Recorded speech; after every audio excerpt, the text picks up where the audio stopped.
setuju mendengarkan akan sabda-Mu pada pagi hari ini. Mampukan setiap kami Tuhan, Engkau yang berkarya dalam hati kami masing-masing. Terima kasih ya Allah, terima kasih di dalam nama Tuhan Yesus yang berdoa dan mengucap syukur. Mari katakan bersama. Amin. Silakan duduk. Kami tadi minta maaf sempat kesasar. Tempat kesasar karena maklum Pak Peggy tadi bilang sudah hampir 3 tahun baru kesini lagi. Bulan kemarin ya Pak ya, dan ini hari ini. Saya mengucap syukur. Amin, amin, amin, amin, amin, amin.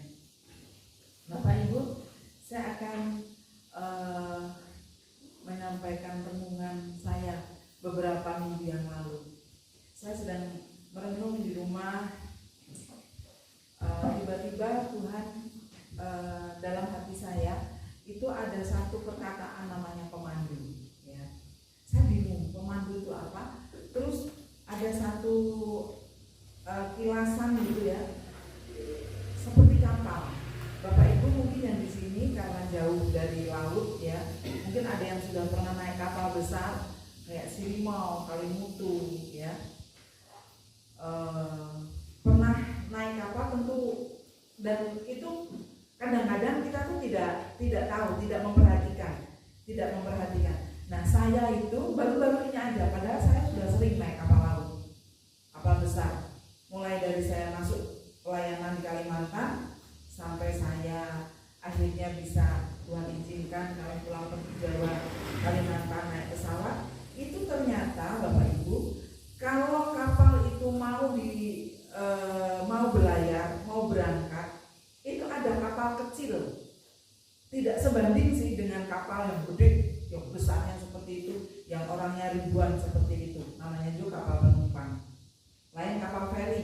Kalau kapal feri itu ada penumpangnya, juga ada barangnya, ada mobil, ada kendaraan. Kalau ini khusus kapal penumpang manusia maksudnya.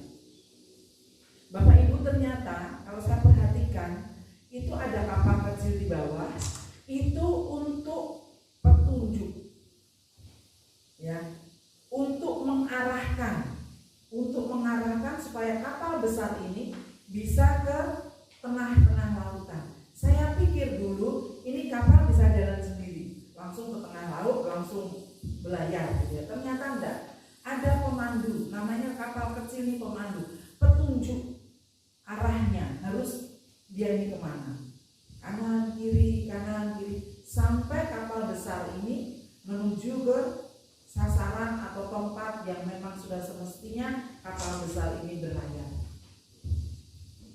Kenapa Bapak Ibu saya bisa dapat sesuatu dalam hati saya seperti ini? Ternyata hidup kita ini harus dipandu juga, dipandu oleh Tuhan. Tuhan berjanji pada waktu dia naik ke surga, Tuhan memberikan seorang penolong buat kita. Nah, kadang-kadang kita, seringnya saya ini lupa kalau kita ini punya pemandu, punya petunjuk arah hidup kita mau dibawa kemana, ke kiri, ke kanan, ke muka, atau ke belakang. Kadang-kadang kita ini egois, kadang-kadang kita ini agak sedikit sombong, apalagi yang sudah diberkati banyak, dulunya tidak ada, sekarang sudah punya ini, punya itu, lupa sesungguhnya kita ini ada kemana, mengarahkan hidup kita kemana. Kita akan buka Bapak Ibu Mazmur 119 ayat 27 dan 32. Sudah ketemu semua ya? Buatlah aku mengerti petunjuk titah-titahmu, supaya aku merenungkan perbuatan-perbuatanmu yang ajaib. Ayat 32. Aku akan mengikuti petunjuk perintah-perintahmu, sebab engkau melapangkan hatiku. Bapak Ibu, kalau kita tidak hidup dalam petunjuknya Tuhan, seperti pokok anggur yang kita tidak menempel dengan pokoknya, kita tentunya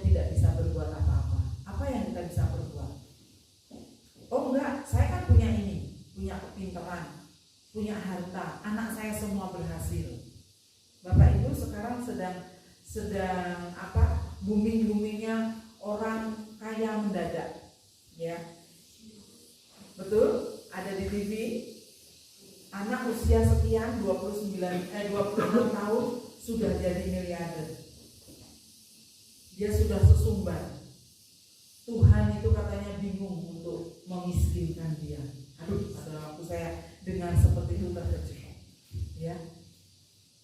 Saudaraku, Tuhan tidak pernah bingung kok. Jangankan disentil, ditiup pelan aja kita sudah nggak bisa apa-apa. Sadar Bapak Ibu, kita semuanya ini di dalam Tuhan itu kita punya petunjuk, punya arah, kebenaran firman Tuhan dan Allah kita Roh Kudus. Ya, di dalam Yohanes 15 ayat 5. Kita akan buka Yohanes 15 ayat 5.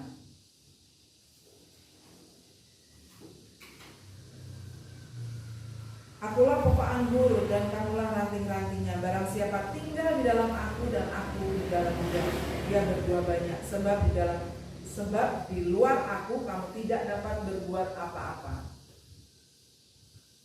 Bapak Ibu, di sini pedesaan, Bapak Ibu tahu betul tentang tanaman. Tahu betul tentang tanaman. Kalau tanaman itu dirawat, dikasih pupuk, sudah diapa-apakan pokoknya, tapi tidak berbuah, jangankan berbuah, berbunga pun tidak, pasti kita akan jengkel. Kita akan memangkas ranting-rantingnya. Saya di Kalimantan, Bapak Ibu, punya pohon anggur, ya, punya pohon anggur. Dan sampai sekarang kata teman-teman saya yang menempati rumah saya itu kadang-kadang berbuah anggur itu, anggur hijau. Dulu saya sempat jengkel sama suami. Ini anggur kok tidak berbunga, tidak berbuah. Akhirnya kita ingat, oh iya, ranting-rantingnya terlalu banyak, itu harus dipangkas, harus dipotong. Sakit enggak? Ya kalau dia bisa berteriak, tentu dia sakit. Aduh. Begitu juga dengan hidup kita. Hidup kita kalau kita tidak menempel betul-betul, kalau kita tidak berserah kepada Tuhan, kalau kita tidak menyerahkan hidup kita kepada Tuhan, Tuhan, Engkau yang menjadi petunjukku, Engkau yang menjadi penunjuk jalan dalam hidupku, dalam aspek apapun, mendidik anak kah, bekerja, apapun itu. Apalagi kalau anaknya yang banyak, tentu kita akan terus minta petunjuk Tuhan. Zaman sekarang tidak seperti zaman dulu saya waktu masih kecil. Zaman sekarang kalau sekolah, anak sudah bisa menentukan. Pak, Ma, aku mau jadi ini. Oh enggak, kamu ini aja. Dulu saya gitu. Saya kepengen sekolah ini, tapi ibu saya enggak. Kamu SPG aja. Jadi guru, cepat kerja dan menghasilkan uang. Sekarang enggak bisa. Anak saya pun enggak bisa dulu waktu kuliah. Saya bahkan tidak tahu kalau anak saya itu masuk psikologi. Tidak tahu. Tahu kalau nikah, loh kok masuk ini nak dia? Enggak bisa sekarang. Hanya apa? Kita mengarahkan anak kita. Kita mengarahkan hidup dia. Begitu juga dengan kehidupan kita semuanya. Kita arahkan anak-anak kita tentunya kepada kebenaran firman Tuhan dan bergantung sepenuhnya kepada Roh Kudus. Jangan pernah melupakan Roh Kudus, Bapak Ibu Saudara semua. Karena apa?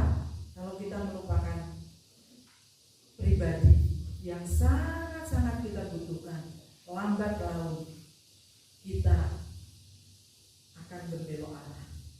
Aku kuat kok, iya. Mungkin baru dilihat Tuhan, ayo nak jalan tanpa aku. Nah nanti kalau sudah kesandung atau kita jatuh, baru Tuhan ampuni aku. Tapi kita sudah jatuh terlalu dalam. Mari kita mengucap syukur. Kita bangga menjadi orang Kristen.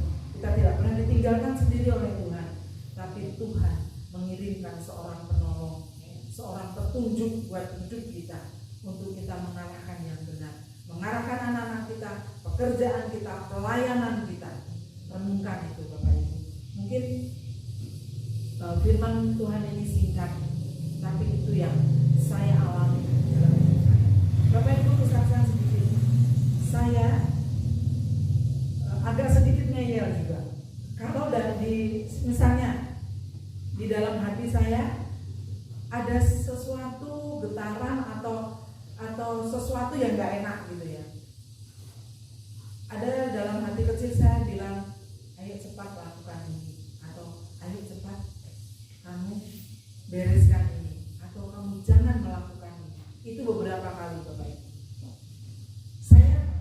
dablek ya, orang Samarang bilang tuh dablek, tidak nurut gitu ya. Nah akhirnya kejadian Bapak, akhirnya apa, ujung-ujungnya kecewa. Oh iya ya, coba aku tadi nurut. Terus saya bilang sama anak saya, "Nok, coba tadi mama nurut ya, Nok, lah kenapa mama gini saya bilang. Itu Bapak Ibu, mari kita belajar hal-hal yang kecil, mungkin kayak gitu aja kok. Loh, hal-hal yang kecil itu justru Tuhan mendidik kita. Sebelum kita mengalami hal-hal yang besar, justru hal-hal yang kecil dulu yang harus kita alami. Tuhan berkata, setialah dalam perkara yang kecil. Bagaimana mau perkara yang besar kita setia? Oh, yang cili-cili aja kita nggak setia. Ya, mari kita semuanya andalkan Tuhan. Setiap bangun pagi, persekutuan, sate saat teduh dengan Tuhan. Sate, ada istilah yang mengatakan teman saya, saat teduh pribadi dengan Tuhan. Walaupun kecil, walaupun satu ayat, renungkan setiap hari. Saya percaya hidup kita hari demi hari akan diubah Tuhan, dan Tuhan tidak pernah meninggalkan kita. Dia selalu menuntun hidup kita. Apapun yang akan kita kerjakan di sawah, mungkin kok ini seperti ini ya, mungkin ada bisikan dalam hati. Saya kadang-kadang tuh terlalu takut dikatakan, wah sok ya bisa dengar suara Tuhan. Enggak, saya selalu hati saya, kalau hati saya ngomongnya begini gitu ya, saya lakukan ya. Tapi itu manusia, lagi-lagi ada kedagingannya, ada ketidaktaatannya sedikit-sedikit. Tapi mari kita belajar, itu kita buang. Misalnya 10 tidak taat, besok tinggal 9. Terus lama-lama Bapak Ibu kita akan menjadi peka. Kita akan belajar taat kepada Tuhan. Hati nurani kita diasah. Ya, hati nurani kita diasah. Contoh lagi, saya dulu karena saya di Kalimantan itu kan kalau jemur pakaian itu selalu di latar, di halaman begitu ya. Halaman bukan halaman rumah, tapi keluar. Karena di Kalimantan itu rumahnya gede-gede, rumahnya besar-besar dan halamannya besar-besar. Pas kita jalan, orang-orang sedang menjemur pakaian, ada salah satu jemuran sebelah atau tetangga yang jatuh. Bapak Ibu, hati kita ngatakan ambil, bukan punya saya aja kok, biar aja. Itu lama-lama hati nurani kita akan tumpul. Kita tidak akan bisa peka dengan banyak hal. Kalau hal yang kecil aja kita tidak peduli. Ya. Itu apa? Itu bisikan dalam hati kita. Petunjuk Tuhan supaya apa? Kita saling mengasihi, kita saling memperhatikan. Kayak itu kok diperhatikan waktu dulu ya, kecil memang. Mungkin hanya satu tangannya orang yang jatuh. Mari kita ambil. Itu bukan saya hanya ngomong, saya lakukan waktu saya di Kalimantan. Dan banyak hal lagi yang membuat saya itu belajar, ya. Terus belajar, dan terus belajar. Sampai sekarang saya tetap masih terus belajar. Mungkin di sini banyak yang belum tahu kesaksian saya. Saya di Kalimantan, saya dapat orang Dayak asli, suku Siang. Berarti ada suku Malang, Bu? Nggak ada. Sukunya Siang. Siang. Tahu ya? Bahasa Jawanya awan. Awan bukan awan di sana ya. Siang, bahasa Siang. Kebetulan kalau nggak salah di Alkitab ada ya Pak, Siang gitu. Nah, saya mendapat Tuhan memberikan jodoh saya suku Siang. Ya. Itu budayanya sudah lain, semuanya toto kromonya lain. Saya orang Jawa asli, masukkan ke sana, coba Bapak Ibu. Itu orang sana, maaf ya. Ya sekarang mungkin sudah berubah. Tahun 91 habis nikah saya langsung dibawa ke sana, itu nggak ada listrik. Saya hanya dengan sentir, tahu sentirnya nggak yang bagus seperti ini. Tahu black botan apa ya? Tahu ya yang kaleng itu? Tahu ya? Nah itu tahu, dikasih dibolongin, iya dikasih minyak terus dikasih suhu Sumbunya bukan sumbu yang bagus kayak sumbu sekarang, gombal. Nah, iya, hidupnya kalau pertama saya tidak tahu, malam udah pagi gitu kan, kita mau berdoa sama anak-anak pesan, kami ketahuan semua. Ternyata hidupnya semuanya pada kena langis itu kena hitam-hitam itu, kena angus itu semua. Bapak Ibu, saya bisa marah, bisa kalau saya mau marah, tapi saya enggak. Saya tidak pernah bilang ke orang tua saya, aduh hidup saya susah di sini, bla bla bla bla bla bla, enggak pernah. Saya dulu pegawai negeri kurang lebih hampir 7 tahun. Saya ikut meninggalkan semuanya, ikut suami, melayani di sana. Saya kan mau berontak, tapi saya tahu petunjuk Tuhan, saya harus ikut suami, saya harus mendukung dia kemanapun dia pergi. Sampai Tuhan memanggil suami saya tidak pernah meninggalkan dia melayani. Selalu saya sertai dia kemanapun. Pakai cis kecil, tahu cis Bapak Ibu itu bukan bensin, itu minyak tanah. Kalau jalan mesinnya itu bukan mesin bensin, tapi minyak tanah. Itu besarnya hanya segini, lebarnya, tapi panjang. Jadi kita kalau duduk tuh agak silau sedikit ini. Turun kaku semua. Apalagi saya orang Jawa nggak bisa renang. Selalu suami saya kalau saya masuk ke pedalaman, ke sungai kecil, dibawakan jerigen kosong yang 5 liter. Nah, saya pikir, lu ya kamu buat apa? Kau bawa jerigen 2 dikasih tali gitu. Kita nggak tahu nasib katanya kan. Kalau kita ada apa-apa, pas cis ini karang, sampan ini karang, kamu bisa pegangan ini. Jadi ya mungkin tengah-tengah sama kepalanya kok. Tapi itu saya lakukan. Bapak Ibu, jadi luar biasa. Roh Kudus itu, saya berterima kasih sama Tuhan.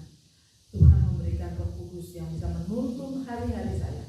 Saya kalau nggak ada Roh Kudus, nggak tahu deh hidup saya. Mungkin bisa sedih terus, bisa ngelangut terus.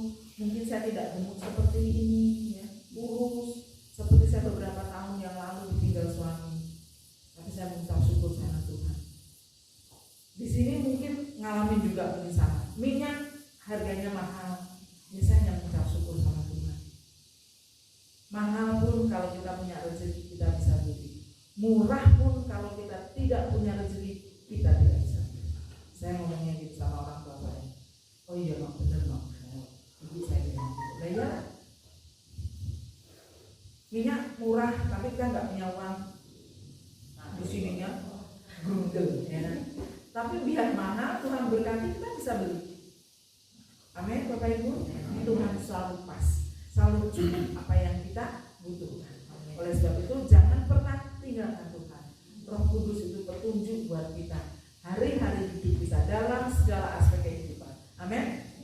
Tetap semangat, dukung Pak Gembala di tempat ini. Kita rindu bangku yang kosong ini dipenuhi jiwa-jiwa. Amin. Ini kan hanya Pak Gembala toh, terserah Pak Gembala jengkir di balik. Soalnya saya pernah menjadi guru. Agak keras sedikit mutunya lah. Kita enggak melayani sedikit, mungkin karena dua keluarga ini kebetulan ini saya alami. Dua keluarga ini rumahnya ini mungkin berdempetan gitu ya, sebelah-sebelahan. Pak Gembala mungkin baru yang di tempatnya Budi, Pak Budi. Yang di tempatnya Pak Eko mungkin karena terlalu malam Pak Gembala pulang. Ya toh Pak Gembala pilih AC, tempatku enggak. Nah, enggak. Banyak hal-hal yang harus kita bergantung penuh kepada Tuhan. Jangan suka pas orang yang alah gini kok, alah begitu, enggak. Kita semua keluarga dalam Tuhan. Kalau kita jumlahnya kecil di tempat ini, mari tunjukkan persaudaraan kita, kerjasama kita, agar gereja yang kecil ini, kalau kanan kiri mungkin agak susah, ya kita ke atas, bangun ke atas yang besar. Ya, oleh sebab itu jangan tinggalkan Tuhan, jangan tinggalkan Roh Kudus. Terus kita minta Roh Kudus menjadi petunjuk dalam hidup kita dan pelayanan kita. Amin. Tuhan Yesus memberkati. Haleluya. Nama Tuhan, profesi yang dikatakan singkat, padat, jelas. Amin. Yang luar biasa, Bapak Ibu yang dikatakan, mari apa yang sudah dialami oleh Bu Wiwi, direfleksikan dalam kehidupan kita. Kita percaya bahwa tanpa kita ini melekat pada pohonnya, kita ini akan jadi ranting yang busuk dan ranting yang akan dibuat. Maka kita tetap bersatu dengan Tuhan, kita akan berbuat besar. Amin. Tuhan memberkati. Mari kita akan bangkit berdiri dan kita akan akhiri dalam ibadah.